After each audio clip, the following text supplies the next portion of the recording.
അസ്സലാമു അലൈക്കും എന്നുള്ളത് അള്ളാഹുവിന്റെ പേരാണ്. ആ പേരിന്റെ അർത്ഥം രക്ഷ, എല്ലാ രൂപത്തിലുള്ള രക്ഷ നിങ്ങളുടെ മേലുണ്ടാവട്ടെ എന്നാണ്. അപ്പോൾ ആ രക്ഷ ഉണ്ടാകേണ്ട ആളുകളായ മുസ്ലിമീങ്ങളായ ആളുകൾക്കാണ് സലാം ചെല്ലേണ്ടത്. പറ്റ തമ്മാടിയായി നടക്കുന്ന ആൾക്കാർ, ഫാസിഖ് എന്നവനെ പറ്റി പറയും, മുജാഹിറായ ഫാസിഖ് എന്ന് കിതാബിൽ കാണും. മുജാഹിറായ ഫാസിഖ് എന്ന് പറഞ്ഞാൽ പറ്റ തമ്മാടിയായി പരസ്യമായി തെറ്റുകുറ്റങ്ങളൊക്കെ ചെയ്ത് നടക്കുന്ന ആള്, പരസ്യമായി തെറ്റുകുറ്റങ്ങളൊക്കെ ചെയ്ത് യാതൊരു വിലയും നിലയും ഇസ്ലാമിക ശരീഅത്തിൽ നൽകാതെ ആള് മുസ്ലിം തന്നെയാണ്, അങ്ങനെ പള്ളിയിലും ഒന്നും ഒരിക്കലും വരാത്ത, നല്ല വിഷയങ്ങളിലൊന്നും തീരെ കൂട്ടുകൂടാത്ത പറ്റത്തമ്മാടിയായ ആൾക്കാർക്ക് സലാം ചൊല്ലാതിരിക്കലാണ് സുന്നത്ത്. ചെല്ലലല്ല സുന്നത്ത്, ചെല്ലാതിരിക്കലാണ് സുന്നത്ത്. അതേപോലെ തന്നെ പിഴച്ച വിശ്വാസമുള്ള വഹാബി, ജമാഅത്ത് ഇസ്ലാമി, ഇങ്ങനെയുള്ള പിഴച്ച വിശ്വാസമുള്ള ആൾക്കാർ അത് പ്രചരിപ്പിക്കുകയും അതിൽ ഉറച്ചു വിശ്വസിക്കുകയും ചെയ്യുന്ന ആൾക്കാർ, അങ്ങനത്തെ ആളുകൾക്ക് അവർക്കും സലാം ചൊല്ലാതിരിക്കലാണ് സുന്നത്തി എന്ന് ഫത്ഹുൽ മുഈനിലൊക്കെ കാണാം. ഫത്ഹുൽ മുഈനിലൊക്കെ അക്കാര്യം പറഞ്ഞിട്ടുണ്ട്, തുഹ്ഫത്തുൽ മുഹ്താജിൽ പറഞ്ഞിട്ടുണ്ട്, എല്ലാ ഫിഖഹിന്റെ കിതാബിലും പറഞ്ഞിട്ടുണ്ട്. ഇത്തരം തമ്മാടികൾക്കും പിഴച്ച ആശയക്കാർക്കും സലാം ചെല്ലാതിരിക്കലാണ് സുന്നത്ത്. കാരണം അവർക്ക് സലാം ചെല്ലുമ്പോൾ അവർ നല്ലവരാണ് എന്നുള്ളൊരു തോന്നല് അവർക്കും ഉണ്ടാകും, അത് കേൾക്കുന്ന ആളുകൾക്കും ഉണ്ടാകും. അവർ നല്ലവരാണ് എന്നുള്ളൊരു തോന്നൽ. നല്ലവരല്ലാത്ത ആളുകളെ നമ്മൾ നല്ലവരായി കാണിച്ചുകൂടാ. നല്ലവരല്ലാത്ത ആൾക്കാരെ നല്ലവരായി കാണിച്ചാൽ അവർ ചെയ്യുന്ന തെറ്റുകൾക്കും കുറ്റങ്ങൾക്കും ഒക്കെ ജനങ്ങളുടെ ഇടയിൽ അംഗീകാരം ഉണ്ടാവും. അപ്പൊ ജനങ്ങളുടെ ഇടയിൽ അംഗീകാരമില്ലാതിരിക്കാനാണ് അവരുമായി അകന്ന് ജീവിക്കണമെന്ന് പറയുന്നത്. അവരുമായി നമ്മൾ സ്നേഹബന്ധത്തിലായിക്കൂടാ. അവരുമായി സ്നേഹബന്ധത്തിലായാൽ അവരുടെ ചെയ്തികൾക്കൊക്കെ നമ്മൾ അംഗീകാരം നൽകലായി. അപ്പൊ അത് പരിശുദ്ധമായ ദീനുൽ ഇസ്ലാമിനെ, അതിന്റെ തത്വങ്ങളൊക്കെ നമ്മൾ എതിർക്കലായി. അതുകൊണ്ടാണ് അവരുമായി അകൽച്ച പ്രാപിക്കണമെന്ന്, അകന്നു നിൽക്കണമെന്ന് പരിശുദ്ധമായ ദീനുൽ ഇസ്ലാം പറഞ്ഞിട്ടുള്ളത്. ഇപ്പൊ ഒരു മുസ്ലിമായ മനുഷ്യനാണ്, ഓനെന്താണെന്നൊന്നും അറിയില്ല, ഓൻ ഏതാ ജാതി എന്നൊന്നും അറിഞ്ഞൂടെങ്കിൽ സലാം ചെല്ലുന്നുണ്ട്, വിരോധമില്ല. അറിഞ്ഞ ആളുകളെ സംബന്ധിച്ചാണ് ഈ പറഞ്ഞത്. അറിഞ്ഞ നമുക്ക് അവൻ പച്ചത്തമ്മാടിയാണ് അല്ലെങ്കിൽ പഴച്ച വിശ്വാസിയാണ് എന്നൊക്കെ നമുക്കൊക്കെ അറിയാം, നാട്ടുകാർക്കൊക്കെ അറിയാം. അങ്ങനത്തെ ആളുകളെ പറ്റിയാണ് ഈ പറയുന്നത്. നമുക്കാരെയും അറിയില്ല, ഓനെ പറ്റി അറിയാം. നമ്മളൊരു അന്യനാട്ടിൽ ചെന്ന് പള്ളിക്കുന്ന ഒരാളെ ഇറങ്ങി വരുന്നുണ്ട്, അപ്പൊ അസ്സലാമു അലൈക്കും പറയാം. ചിലപ്പോ ഓനോ വഹാബിക്കാരൻ അല്ലെങ്കിൽ ഓന് വേറെ എന്തെങ്കിലും ഇക്കാരം നമുക്ക് അറിയില്ല. അറിഞ്ഞ ആളുകളെ സംബന്ധിച്ചാണ് ഈ പറയുന്നത്. അപ്പൊ അറിഞ്ഞ ആളുകളാണെങ്കിൽ സ്നേഹബന്ധത്തിന്റെ ഭാഗമാണ് ഇത്. അതുകൊണ്ട് അവർക്ക് സലാം ചെല്ലാതിരിക്കലാണ് സുന്നത്ത് എന്ന് കിതാബുകളിലൊക്കെ കാണാം. അപ്പോ അസ്സലാമു അലൈക്കും എന്നുള്ള ഈ വാക്ക് നബി സല്ലല്ലാഹു അലൈഹി വസല്ലം തങ്ങൾ മദീനത്ത് ചെന്ന് ആദ്യമായി മഹാന്മാരായ സ്വഹാബത്തിനോട് പറഞ്ഞ വാക്കാണെന്ന് ഞാൻ നേരത്തെ പറഞ്ഞു. ആദ്യമായി പറഞ്ഞ വാക്കാണിത്. അത് നമ്മുടെ മദ്ഹബ് പ്രകാരം, ശാഫിഈ മദ്ഹബ് പ്രകാരം അസ്സലാമു അലൈക്കും എന്ന് സലാം ഈ കണ്ടുമുട്ടിയ രണ്ടാൾക്കാര് ആദ്യം സലാം ചെല്ലുന്നത് ആരാണോ എങ്കിൽ അവർക്ക് ആ സലാം ചെല്ലൽ സുന്നത്താണ്. കേട്ട ആള് മടക്കൽ നിർബന്ധമാണ്. കേൾക്കണം. കേൾക്കാതിരുന്നാൽ നിവൃത്തിയൊന്നുമില്ല. അപ്പൊ സലാം ചെല്ലുന്ന ആള് ആർക്കാണോ സലാം ചെല്ലുന്നതെങ്കിൽ അവൻ കേൾക്കുന്ന രൂപത്തിൽ പറയണം. അങ്ങനെ കേൾക്കുന്ന രൂപത്തിൽ പറഞ്ഞിട്ട് സലാം മടക്കാതിരുന്നാൽ ആ കേട്ട ആള് കുറ്റക്കാരനാവും. കാരണം സലാം പറയൽ സുന്നത്തും മടക്കൽ നിർബന്ധമാണ്. കേട്ട് കഴിഞ്ഞാൽ മടക്കൽ നിർബന്ധം, കേട്ടാൽ പിന്നെ മടക്കണം. കേട്ടിട്ടില്ലെങ്കിൽ മടക്കിക്കൊള്ളണമെന്നില്ല. ഞാൻ കേട്ടിട്ടില്ലല്ലോ. അപ്പൊ അതുകൊണ്ട് തന്നെ സലാം പിന്നെ ചെല്ലുമ്പോ അത് ആർക്കാണോ ചെല്ലുന്നതെങ്കിൽ അവൻ കേൾക്കത്തക്ക രൂപത്തിൽ ചൊല്ലേണ്ടതാണ്. പക്ഷേ സലാം ചൊല്ലുന്ന വ്യക്തിക്കാണ് അത് സുന്നത്താണെങ്കിലും കൂടി കൂലി കൂടുതൽ ഓൻക്കാണ്. മടക്കൽ നിർബന്ധവും ചൊല്ലൽ സുന്നത്തുമാണ്. പക്ഷെ ആ സുന്നത്തായ ആ കർമ്മത്തിനാണ് കൂടുതൽ കൂലി. ചില നിർബന്ധത്തെക്കാളും കൂലി കൂടുതൽ സുന്നത്തിന് കിട്ടും. ആ സുന്നത്തിൽപ്പെട്ടതാണ് ഈ സുന്നത്ത്. സലാം ചെല്ലൽ സുന്നത്താണ്, അതിന് വലിയ കൂലിയാണെന്ന് മാത്രമല്ല ഇമാം നബവി റളിയല്ലാഹു തആല അൻഹു അവിടുത്തെ കിതാബിൽ പറഞ്ഞത്,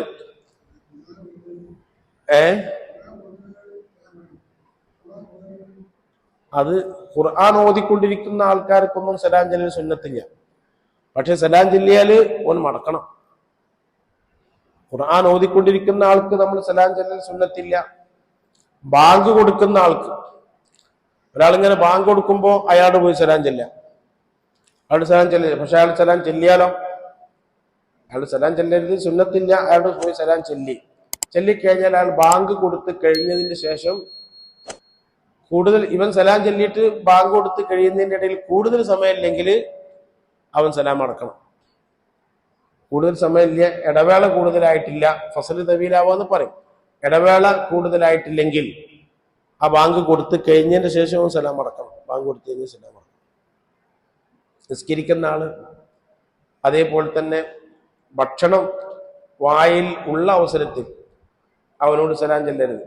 പക്ഷെ സലാം ചെല്ലിയാലോ, സലാം ചെല്ലിക്കഴിഞ്ഞാൽ ഭക്ഷണം ഇറക്കിയതിന് ശേഷം അവനക്ക് സലാം അടക്കൽ സുന്നത്തുണ്ട്, നിർബന്ധമില്ല. എപ്പോഴും ഭക്ഷണം വായിലുള്ള ആള്, മലമൂത്ര വിസർജനം നടത്തിക്കൊണ്ടിരിക്കുന്ന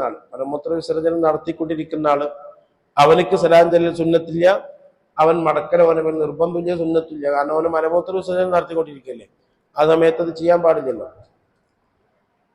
അപ്പോ ഇനി സലാം ചെല്ലുന്ന ആള് ആർക്കാണോ ചെല്ലുന്നത് അവന് കേൾക്കണം, മടക്കുന്ന ആള് ചെല്ലുവൻ കേൾക്കുന്ന രൂപത്തിൽ മടക്കണം, ചെല്ലുന്നവന് കേൾക്കുന്ന രൂപത്തിൽ മടക്കണം, മടക്കുന്ന ആള് ചെല്ലുന്നവൻ കേൾക്കുന്ന രൂപത്തിൽ മടക്കണം. അല്ലെങ്കിൽ ഇവൻ മടക്കിക്കണമെന്ന് അറിയില്ലല്ലോ, ഇവരോട് വല്ല വിരോധം ഉണ്ടോന്നൊന്നും അത് അറിയാൻ കഴിയില്ലല്ലോ. അപ്പൊ അങ്ങനെ വരുമ്പോ വാഹനത്തിൽ പോകുന്ന ആള്, യാത്ര ചെയ്യുന്ന ആള്, നടന്നു പോകുന്ന ആളെ മേൽ സലാം ചെല്ലാണ് സുന്നത്ത്. സ്കൂട്ടറിന്റെ മേലിലോ കാറിലൊക്കെ പോകുന്ന ആള്, നടന്നു പോകുന്ന ആളുടെ മേൽ സലാം ചെല്ലൽ സുന്നത്താണ്. നടന്നു പോകുന്ന ആള് അങ്ങോട്ടും ചെല്ലാം, പക്ഷെ സുന്നത്ത് ഇവനിക്കാണ്. യാത്ര പോകുന്ന ആള്, വാഹനപ്പുറത്ത് കയറി പോകുന്ന ആള്, നടന്നു പോകുന്ന ആൾക്ക് സലാം ചെല്ലലാണ് സുന്നത്തുള്ളത്. അപ്പൊ അവിടെ മഹാന്മാരായ പണ്ഡിതന്മാര് പറഞ്ഞു, ഓനിങ്ങനെ സ്കൂട്ടറുമ്പോൾ പോയിക്കാരും അല്ലെങ്കിൽ കാറ് പോയിക്കാരും, ഇപ്പൊ നടന്നു പോയിക്കാരും, ഓൻ അസ്സലാമു അലൈക്കും എന്നിട്ട് ഓനോട് പോയിട്ടുണ്ടാവും. പിന്നെ ഇവൻ വഅലൈക്കും അസ്സലാം എന്ന് പറയുമ്പോൾ കേൾക്കൂലല്ലോ, ഓന് കുറച്ചപ്പുറത്ത് എത്തിയിട്ടുണ്ടാവുമല്ലോ. അപ്പൊ അവന്റെ പിന്നാലെ ഓടിയിട്ട് എന്ത് ചെയ്യണോ, വഅലൈക്കും അസ്സലാം എന്ന് പറയണോ? അതിന്റെ ആവശ്യമില്ല, അത് വലിയ സ്വീപ്പാണല്ലോ. അവന്റെ പിന്നാലെ ഓടിങ്ങാണ്ട് വഅലൈക്കും അസ്സലാം എന്ന് പറയാൻ വേണ്ടിയിട്ട് അവന്റെ പിന്നാലെ ഓടി പോവാന്ന് പറഞ്ഞാൽ, പഴയ കാലത്ത് ഹജ്ജിന് പോകുന്ന ആൾക്കാര് ഹജ്ജിന് പോകുമ്പോ എന്റെ വാപ്പൊക്കെ പറഞ്ഞത് ഞാൻ കേട്ടിട്ടുണ്ട്. അങ്ങനെ ഹജ്ജിന് പോകുന്ന അവസരത്തിൽ നാടിന്റെ അതിർത്തി എത്തുന്നത് വരെ കുറെ ആൾക്കാർ പിന്നാലെ പോകും.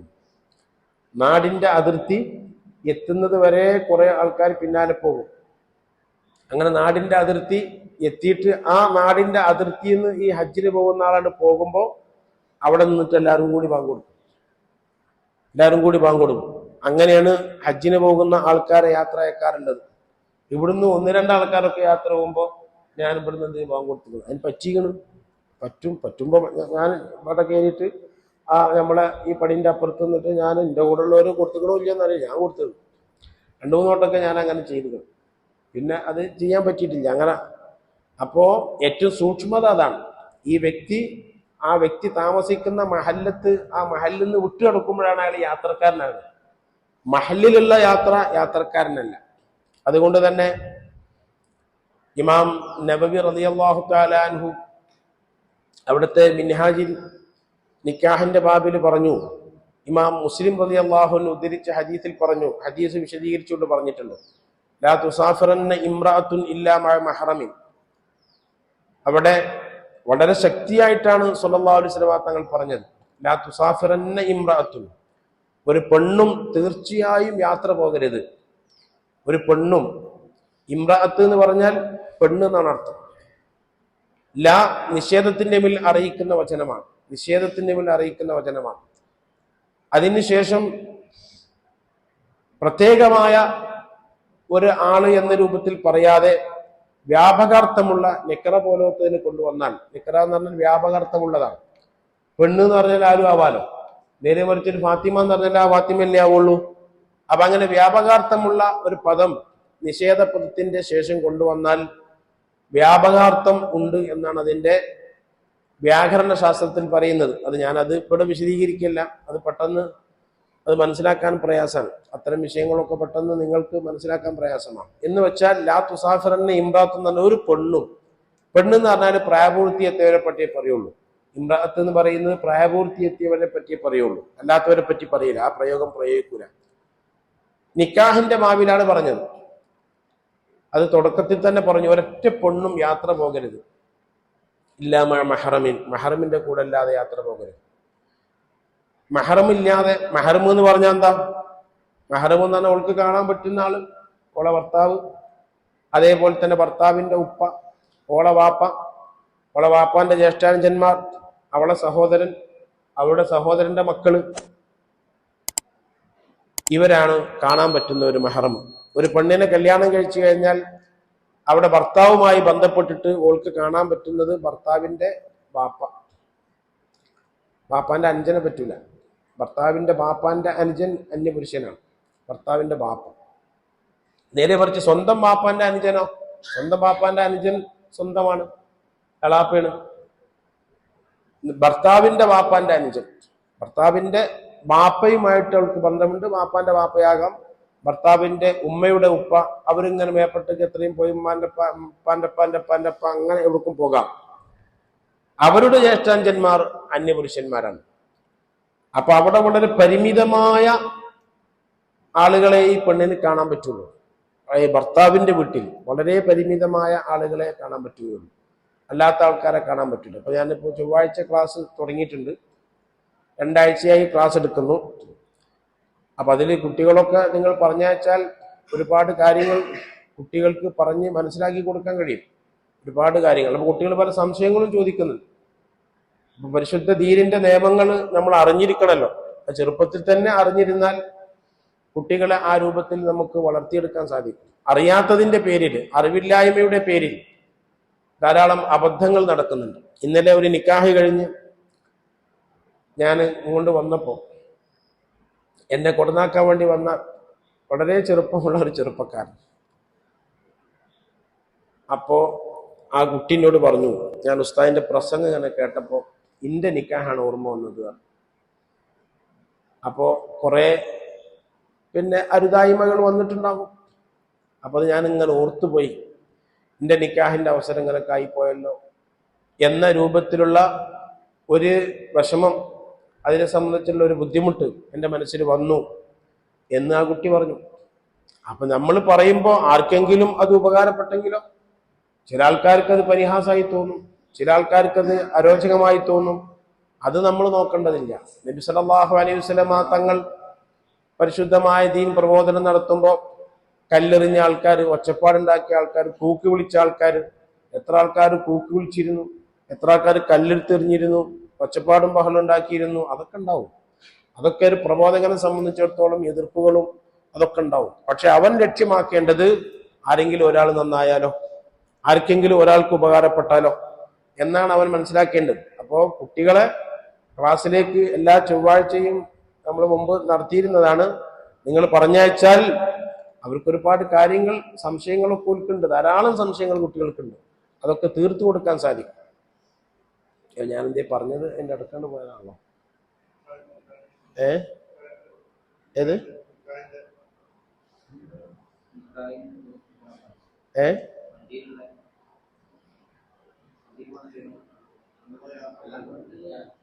പെണ്ണുങ്ങൾ യാത്ര പോകുന്നത്.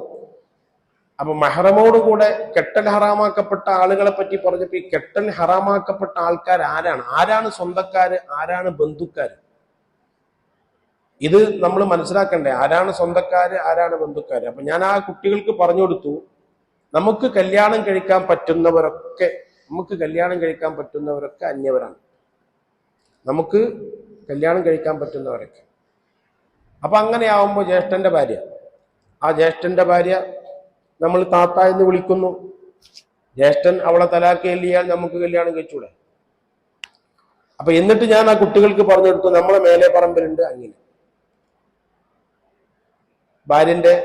ഭാര്യ മരിച്ചപ്പോ ഭാര്യന്റെ അനുജത്തിന് കല്യാണം കഴിച്ചവരുണ്ട്.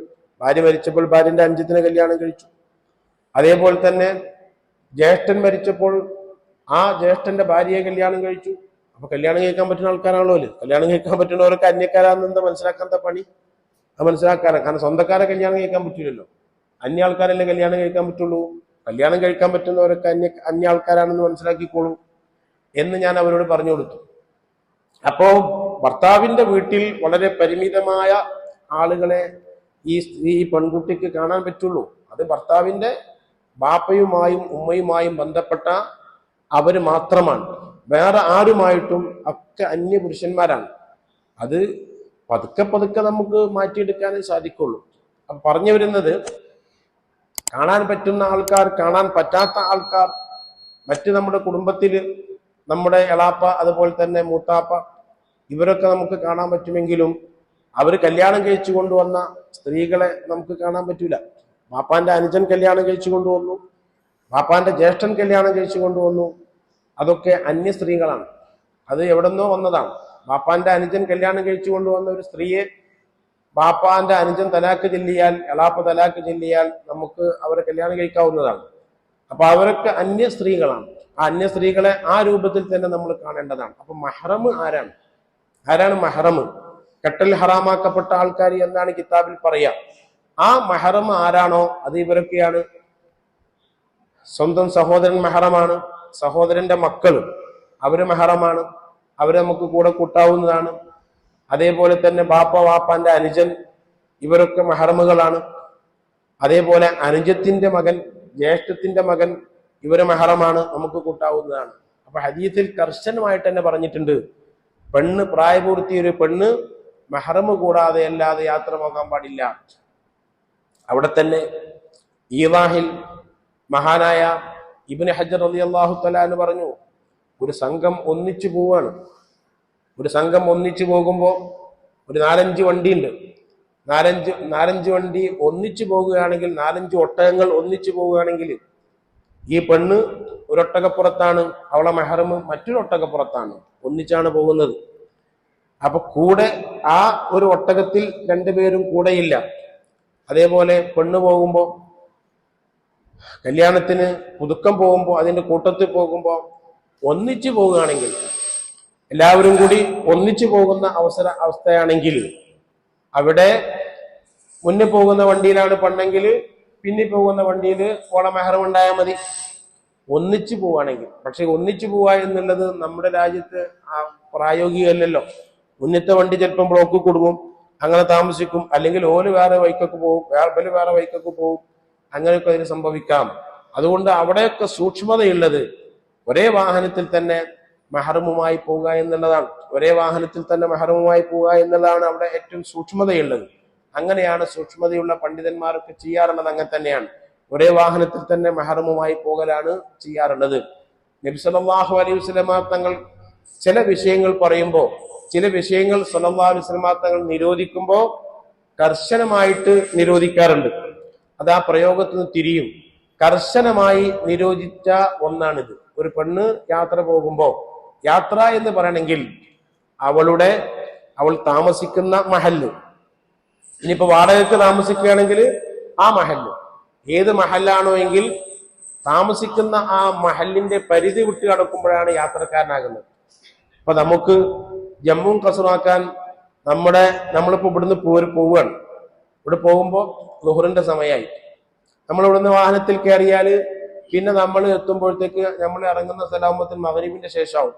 അപ്പൊ ഇവിടുന്ന് തന്നെ നമുക്ക് അസറിനെ ളുഹറിലേക്ക് മുന്തിച്ച് ജമാക്കാൻ പറ്റൂല, വേലേ പറമ്പം തന്നെ പറ്റൂല. അത് കൊണ്ടോട്ടിയിലെത്തിയാൽ പറ്റും. കൊണ്ടോട്ടിയിലെത്തിയാൽ നമുക്ക് പറ്റും, കാരണം നമ്മൾ മഹല്ല് വിട്ടുകിടന്നു. അപ്പൊ മഹല്ലിൽ നിന്നിട്ട് വിട്ടുകിടന്നാലേ യാത്രന്റെ ആനുകൂല്യം കിട്ടൂ. മഹല്ലത്തിൽ വെച്ച് നമുക്ക് ചെയ്യാൻ കഴിയില്ല. അതോടുകൂടെ തന്നെ നമ്മൾ യാത്ര കഴിഞ്ഞ് വരികയാണ്, മഗ്‌രിബ് ളുഹർ പിന്നെ അസറിലേക്ക് നമ്മൾ ജമ്മാക്കി, ളുഹറിനെ അസറിലേക്ക് ബന്ധിച്ച് ജമ്മാക്കി. അസറിന്റെ സമയം തീരുന്നതിന്റെ മുമ്പ്, അസറിന്റെ സമയം കഴിഞ്ഞിട്ട് അഥവാ മഗ്‌രിബ് ആകുന്നതിന് മുമ്പ് നമ്മൾ ഇവിടെ തിരിച്ചെത്തി, മേലെ പറമ്പിൽ തിരിച്ചെത്തി. നമ്മളിങ്ങനെ യാത്ര കഴിഞ്ഞിട്ട് ബോംബെന്നോ മറ്റോ യാത്ര കഴിഞ്ഞിട്ട് ഇങ്ങനെ വരികയാണ്. അങ്ങനെ വരുമ്പോ നമ്മൾ ളുഹറിനെ അസറിലേക്ക് ബന്ധിച്ച് ജമ്മാക്കിയതാണ്. നമ്മൾ വിചാരിച്ചത് പിന്നെ വഴിയിൽ നിന്ന് എവിടുന്നെങ്കിലും നിസ്കരിക്കാം, നാട്ടിലെത്തുന്നതിന്റെ മുമ്പ് വഴിയിൽ നിന്ന് എവിടുന്നെങ്കിലും നിസ്കരിക്കാന്ന് വിചാരിച്ചു. ബ്ലോക്ക് കുടുങ്ങിയിട്ട് വഴിയിൽ നിന്നൊന്നും നിസ്കരിക്കാൻ പറ്റിയില്ല. മഗ്‌രിബിന്റെ മുമ്പ് നമ്മൾ എവിടെ എത്തി? മേലെ പറമ്പിലെത്തി. ളുഹർ നിസ്കരിച്ചിട്ടില്ല. ളുഹർ ജമ്മാക്കിയതാണ്, വഴി നിസ്കരിക്കാന്ന് വിചാരിച്ചതാണ്, നിസ്കരിക്കാൻ പറ്റിയില്ല. നമ്മൾ എവിടെ എത്തി? മേലെ പറമ്പ്. നിങ്ങൾക്ക് മനസ്സിലായ പറഞ്ഞേ? അപ്പൊ എന്താ കേട്ടുണ്ട്? അപ്പൊ എന്താ ചെയ്യാ? ജമ്മിന്റെ ആനുകൂല്യം പോയി.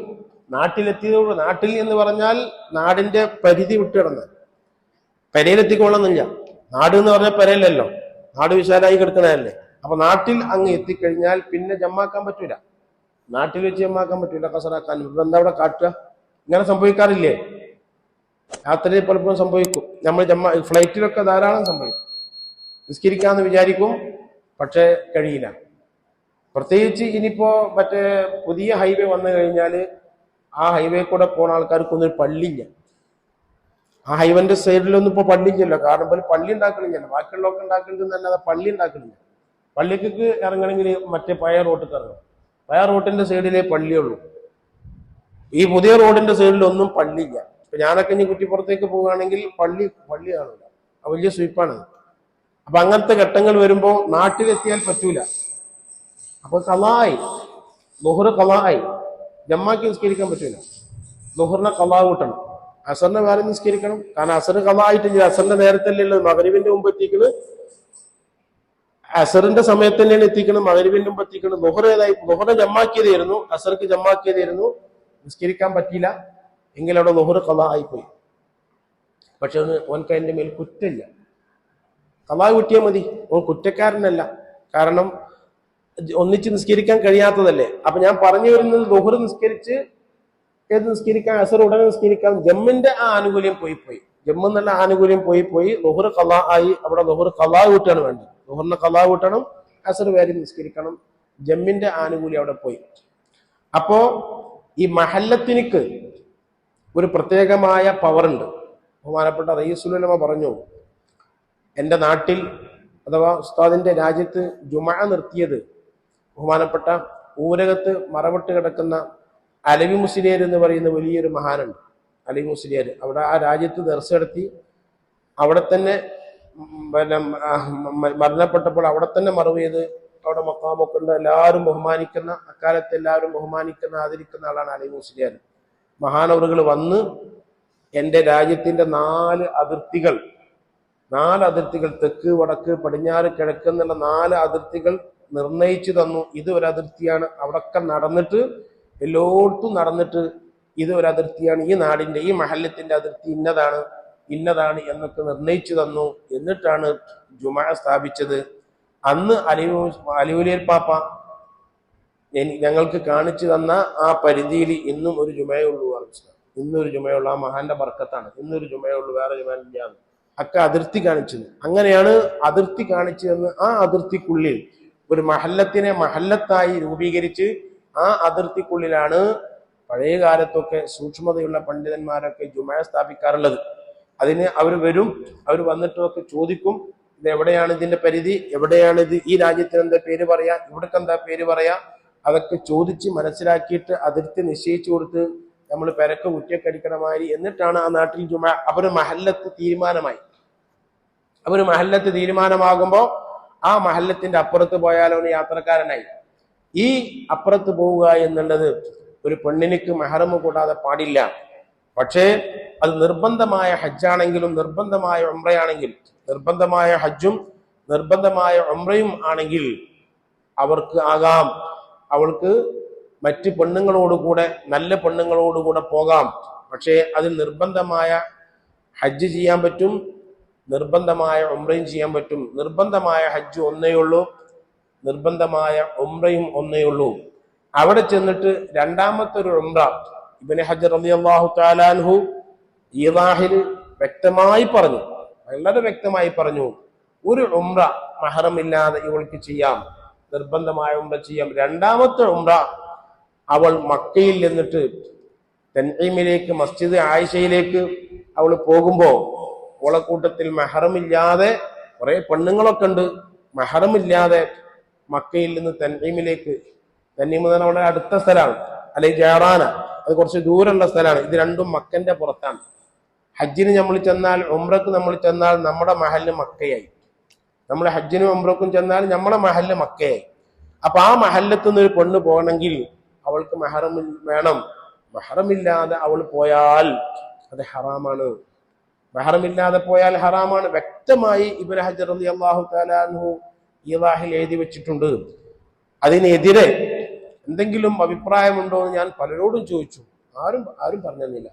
നിങ്ങളെങ്കിലും കണ്ടുക്കണോ, വല്ല വകുപ്പും അതിനുണ്ടോ, വല്ല വകുപ്പും അതിനുണ്ടോ എന്ന് ചോദിച്ചിട്ട് നേർച്ച എന്നാ പറ്റും. ഉംറ നേർച്ചയാക്കിയ ഉംറ നിർബന്ധമായ ഉംറായി. അത് ചെയ്തോളണം. പിന്നെ അത് ചെയ്യൽ നിർബന്ധമായി, ചെയ്തേ പറ്റൂ. നേർച്ചയാക്കിയതാണെങ്കിൽ നിർബന്ധമായ ഉംറയായി. അപ്പൊ പിന്നെ മറ്റു പെണ്ണുങ്ങളെ കൂട്ടത്തിൽ പോകാവുന്നതാണ്, അല്ലെങ്കിൽ പോകാൻ പറ്റൂല. അത് വളരെ ശ്രദ്ധിക്കേണ്ടതാണ്. വളരെ നമ്മൾ അത് ഈ ഏതിന് മാത്രമല്ല, ഹജ്ജിനും ഉംറക്കും മാത്രമല്ല, മറ്റ് ഏർവാടിക്ക് പോകുന്നതായിരുന്നാലും അതേപോലെ തന്നെ അജ്മീർക്ക് പോകുന്നതായിരുന്നാലും അതൊന്നും പിന്നെ നിർബന്ധമുള്ള കാര്യമില്ലല്ലോ. അവിടേക്ക് പോകുമ്പോൾ ഈ പെണ്ണിന്റെ കൂടെ മെഹറമില്ലാതിരുന്നാൽ പെണ്ണിന്റെ യാത്ര മെഹറമായി. അതിന് പ്രോത്സാഹിപ്പിക്കുന്ന ആളുകളും ചെയ്യുന്നത് തെറ്റാണ്. അറിഞ്ഞുകൊണ്ട് ഒരാളെ തെറ്റ് ചെയ്യിപ്പിക്കാൻ പാടില്ല. അയാൾ ചെയ്യുന്നത് തെറ്റാണെന്ന് കണ്ടാൽ അറിയുന്ന ആളത് പറഞ്ഞു കൊടുക്കണം. അത് രഹസ്യമായി വിളിച്ചിട്ട് അങ്ങനെ നല്ല നിലക്ക് ഉപദേശിച്ച് പറഞ്ഞു കൊടുക്കണം. പരസ്യമായിട്ട് ഇങ്ങനെ പറഞ്ഞിട്ട് അയാളെ വഷളാക്കലല്ല, അത് പറഞ്ഞിട്ട് മനസ്സിലാക്കി കൊടുക്കണം. ചെയ്യാൻ പാടില്ല, അത് ചെയ്ത് തെറ്റാണ്. ജമ്മു കസറാക്കാൻ 2 മർഹല 132 കിലോമീറ്റർ.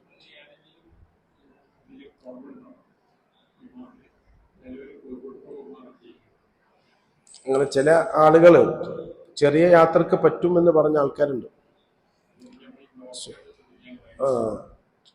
അപ്പോ അത്തരം ഘട്ടങ്ങളിലൊക്കെ അത് ചെയ്യാം. ഇപ്പൊ സുലൈമാൻ ഉസ്താദ് പറഞ്ഞു, എൻ്റെ അമ്മ പറയലുണ്ട്, എൻ്റെ ഭാര്യനോട്, അതേപോലെ തന്നെ ജ്യേഷ്ഠൻ്റെ ഭാര്യയോട്, ഇവരൊക്കെ അടുക്കളയിൽ പണിയെടുക്കുമ്പോൾ ചിലപ്പം ളുഹ്ർ നിസ്കരിക്കാൻ വൈകും.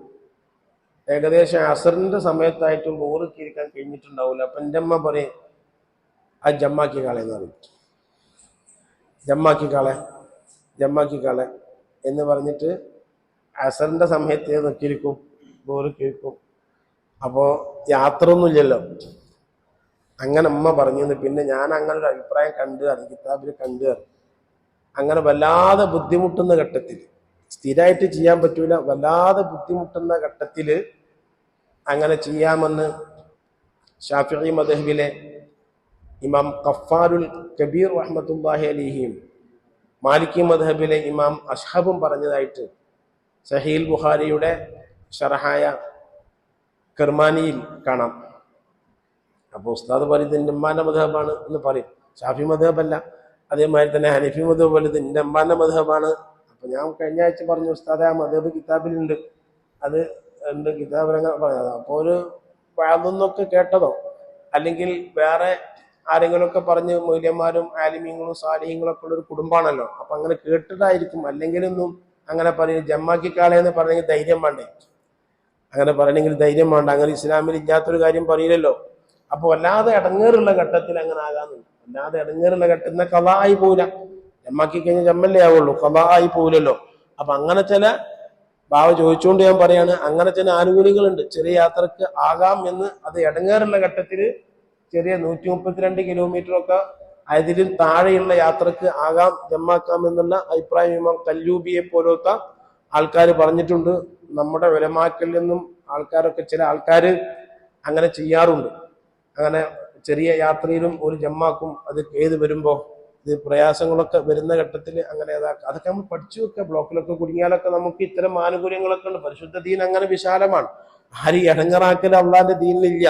അപ്പൊ നമുക്ക് ഈ ആനുകൂല്യങ്ങളും ഉപകാരങ്ങളും ഒക്കെ എന്ത് ചെയ്യാൻ മനസ്സിലാക്കി വെക്കാൻ കഴിയും. അങ്ങനെ മനസ്സിലാക്കി വെക്കുന്നതുകൊണ്ട് താറാറൊന്നുമില്ല. അപ്പൊ അതോടുകൂടെ ഏത് ചുമരും തടകിയിട്ട് പിന്നെ പൊടിയുള്ള മണ്ണ് കൊണ്ട് മാത്രം തേമം ചെയ്ത് കൊള്ളണമെന്നില്ല. ചുമരുമൊക്കെ തടകിയിട്ടും തേമം ചെയ്യാന്ന് പറഞ്ഞ അഭിപ്രായക്കാരുണ്ട്.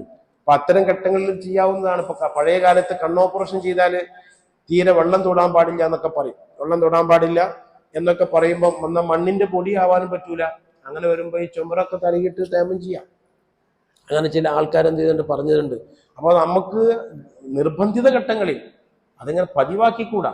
നിർബന്ധിത ഘട്ടങ്ങളിൽ ഇത്തരം അഭിപ്രായങ്ങൾ നമുക്ക് സ്വീകരിച്ചുകൊണ്ട് അവര് ചെയ്യുന്നതുകൊണ്ട് വിരോധമൊന്നുമില്ല.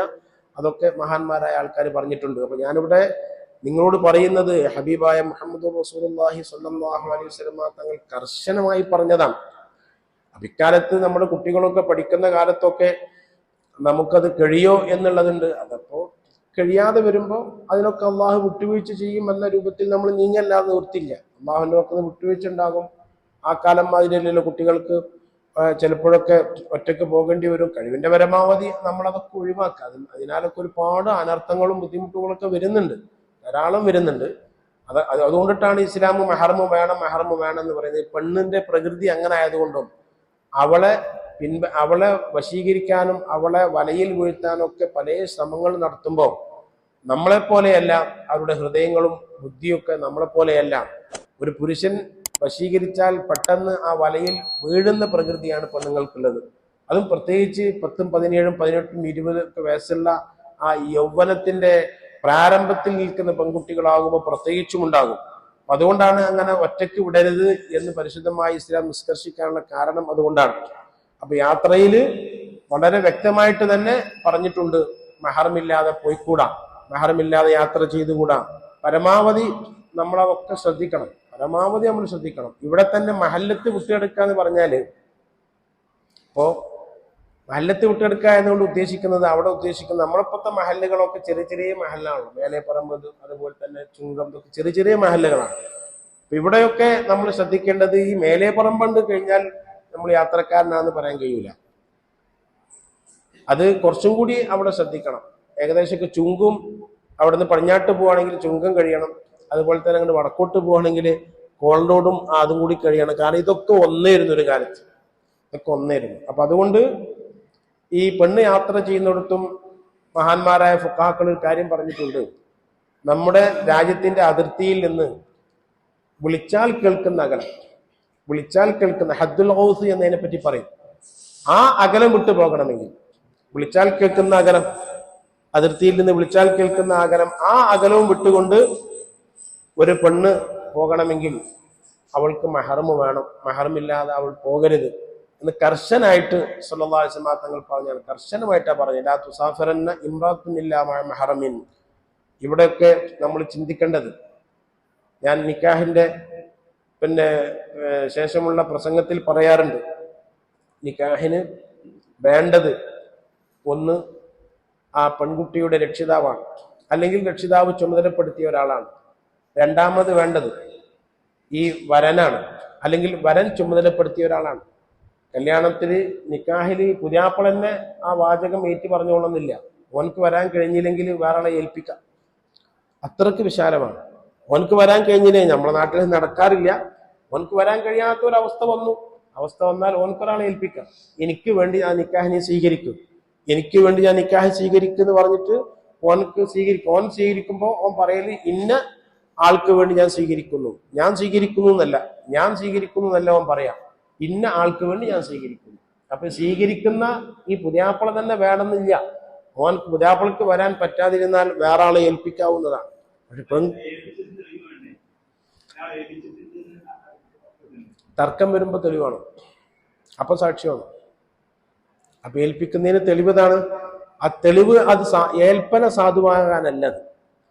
തലാഖിന് 2 സാക്ഷി വേണമെന്ന് പറയുന്നത് തലാഖ് സംഭവിക്കാനല്ല. തലാഖ് സംഭവിക്കാൻ പരന്റെ ഉള്ളിൽ ഇങ്ങനെ ഇരുന്നിട്ട് തലാഖില്ല തലാഖും പോയിക്കും, ആരും കേൾക്കാതെ തലാഖില്ല തലാഖും പോയിക്കും. പക്ഷേ അത് കോടതിയിൽ കാദിന്റെ മുന്നിൽ സ്ഥിരപ്പെടണമെങ്കിൽ സാക്ഷി വേണം. ഒരു വസ്തു സംഭവിക്കൽ ഒന്ന്, സ്ഥിരപ്പെടൽ വേറെ, രണ്ടും രണ്ടാണ്. അപ്പൊ തർക്കം വന്നാൽ കാദിക്ക് തെളിവ് വേണ്ടി വരും, അതിന് വേണ്ടി വരും. അതേമാതിരി ഒരാളെ ഏൽപ്പിക്കുമ്പോൾ വക്കാലത്ത്, അതിന് വക്കാലത്ത് എന്നറിയും. വക്കാലത്ത് സഹിയാകണമെങ്കിൽ സാക്ഷികൾ വേണ്ട. വക്കാലത്ത് സഹിയാകണമെങ്കിൽ സാക്ഷിന്റെ ആവശ്യമില്ലല്ലോ, ഇതൊരു വക്കാലത്താണല്ലോ. വക്കാലത്ത് സഹിയ, പക്ഷെ ആ വക്കാലത്ത് ഇവൻ ചിലപ്പോൾ നിഷേധിച്ചാലോ, ഞാൻ അങ്ങനെ വക്കാലത്താക്കിയിട്ട് ഞാൻ നിഷേധിച്ചാലോ, അപ്പൊ അത് സാക്ഷികളെ കൊണ്ട് സ്ഥിരപ്പെടേണ്ടി വരും. അതിനാണ് സാക്ഷികളുള്ളത്.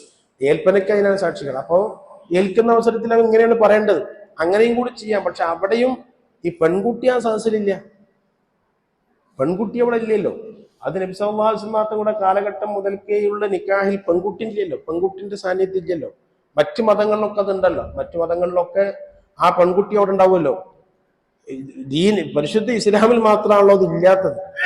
അതൊക്കെ നമ്മൾ ചിന്തിക്കേണ്ട ഒരു കാര്യമില്ല. അപ്പൊ എന്തുകൊണ്ട് അങ്ങനെയാണ് നമ്മോട് കൽപ്പിച്ചിട്ടുള്ളത്? ആ പെൺകുട്ടിക്ക് മറവാണ് വേണ്ടത്. ഞാൻ നിങ്ങളോട് പറഞ്ഞില്ലേ, മയ്യിത്ത് നിസ്കാരത്തിൽ പെണ്ണിന്റെ ചന്തിന്റെ ഭാഗത്താണ് നിൽക്കുന്നത്, പുരുഷന്റെ തലഭാഗത്താണ് നിൽക്കുന്നത്. എന്തേതിന് കാരണം?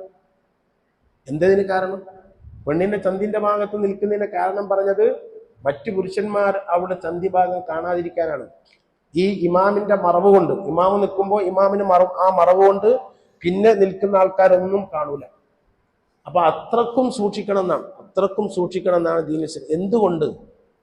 എന്തുകൊണ്ട് ഈ ഒരു സ്ത്രീയെ മറ്റൊരുത്തൻ ആസ്വദിക്കുക എന്നുള്ളത് പല വടക്കത്തരത്തിലേക്കും എത്തും.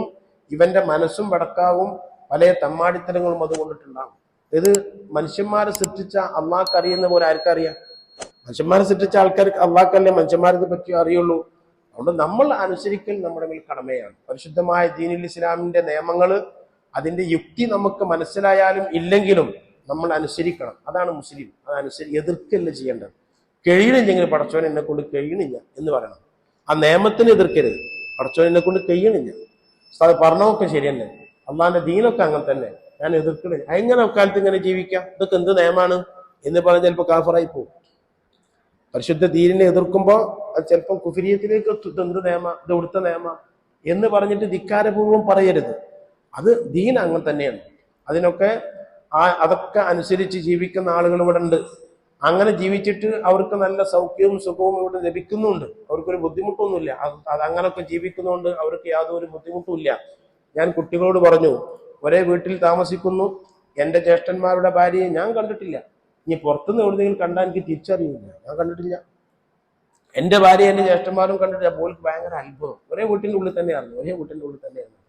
അതിനൊരു പ്രശ്നമില്ല എന്നാണ്. യാതൊരു പ്രശ്നമില്ല. കാരണം അങ്ങനെ ജീവിച്ചു താങ്ങിപ്പോയി, ഒരു പ്രയാസമില്ല. അതേപോലെ തന്നെ നമ്മൾ വളർന്നു വരുന്ന നമ്മളെ മക്കളും അങ്ങനെ തന്നെ, അവർക്കൊന്നും അതിൽ യാതൊരു പ്രയാസമില്ല. ആ നിലക്ക് അവരിങ്ങനെ പിന്നെ നമ്മൾ സെറ്റപ്പ് ചെയ്തു, സംവിധാനം ചെയ്തു. അതിൽ കുറെ ബുദ്ധിമുട്ടുകളുണ്ട്. ആ ബുദ്ധിമുട്ട് കൂടുതൽ അനുഭവിക്കൽ കല്യാണങ്ങളൊക്കെ വരുമ്പോഴാണ്. വീട്ടിൽ വെച്ച് കല്യാണം വരുമ്പോൾ കല്യാണത്തിൽ പെരൻ്റെ ഉള്ളിൽ പല പെണ്ണുങ്ങളുണ്ടോ, നമുക്ക് അകത്തേക്ക് പോകാൻ കഴിയില്ല. എൻ്റെ പെരൻ്റെ അകത്തേക്ക് എനിക്ക് തന്നെ പോകാൻ കഴിയില്ല. അപ്പൊ പിന്നെ ഒരു വെള്ളം കിട്ടണമെങ്കിലോ എന്തെങ്കിലും ഒരു സാധനം കിട്ടണമെങ്കിലോ ഒരുപാട് സമയം പിടിക്കും. അതിങ്ങനെ വാതിക്കൽ നിന്നിട്ട് ഇങ്ങനെ പറഞ്ഞ് ഒരു മിനിറ്റ് കൊണ്ട് കിട്ടുന്നതൊക്കെ 10 മിനിറ്റ് കൊണ്ട് കിട്ടുള്ളൂ. അതിൽ ഒരുപാട് ക്ഷമ വേണ്ടി വരും.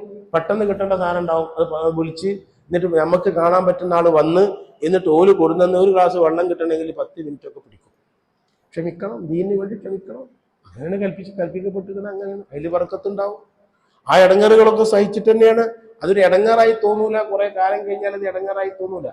അപ്പൊ ഞാൻ പറഞ്ഞു വരുന്നത്, നമുക്ക് കഴിയുന്നില്ലെങ്കിൽ അള്ളാഹിനോട് പറയാൻ പഠിച്ചോണം, അള്ളാഹു ഗഫൂറുർ റഹീമാണ്, അള്ളാഹ് പുറത്തു തരും. അള്ളാഹു ഗഫൂറാണ്, അള്ളാഹ് പുറത്തു തരും. പഠിച്ചോ എന്നെ കൊണ്ട് കഴിയണില്ല, എന്നെ കൊണ്ട് ആവണില്ല. നിയമങ്ങളൊക്കെ അങ്ങനെ തന്നെയാണ്. അതിനെ എതിർക്കാതിരിക്കുക.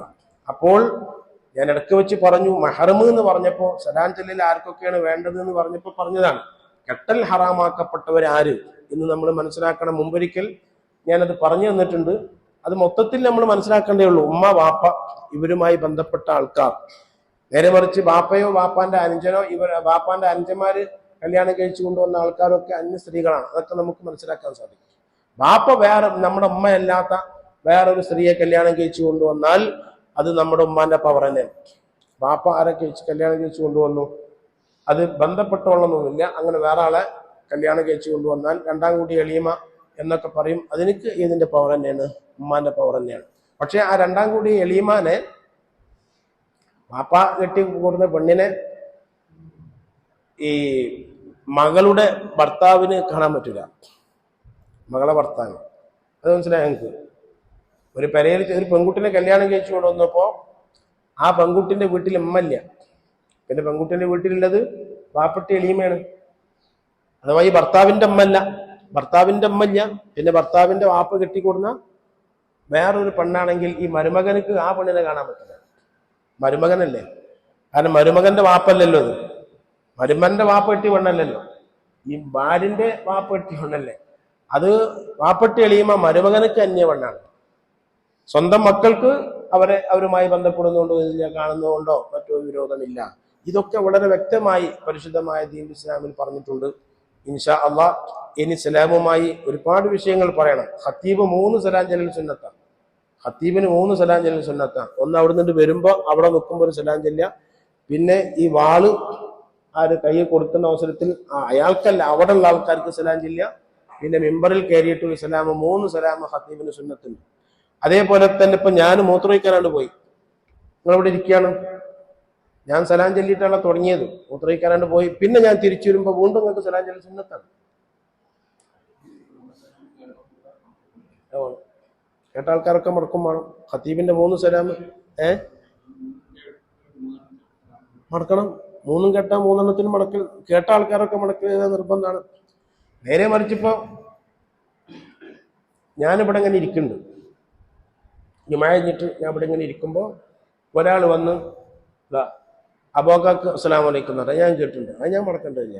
എനിക്കില്ല അതല്ല, എനിക്കില്ലേ അല്ലല്ലോ.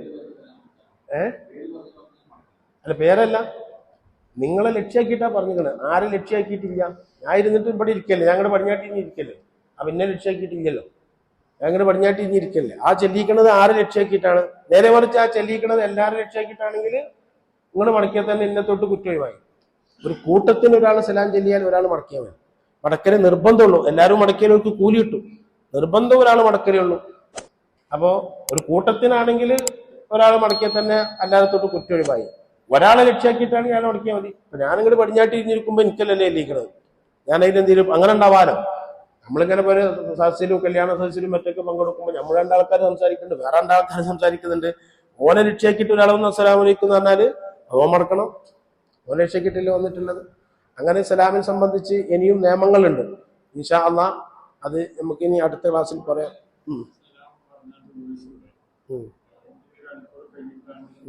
അത് പൊതു വോയിസ് ആണെങ്കിൽ മടക്കിക്കൊള്ളുന്നില്ല.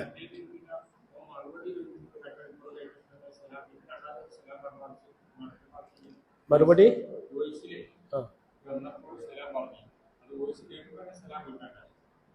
ആ വോയിസ് കേൾക്കുന്ന അവസരത്തിൽ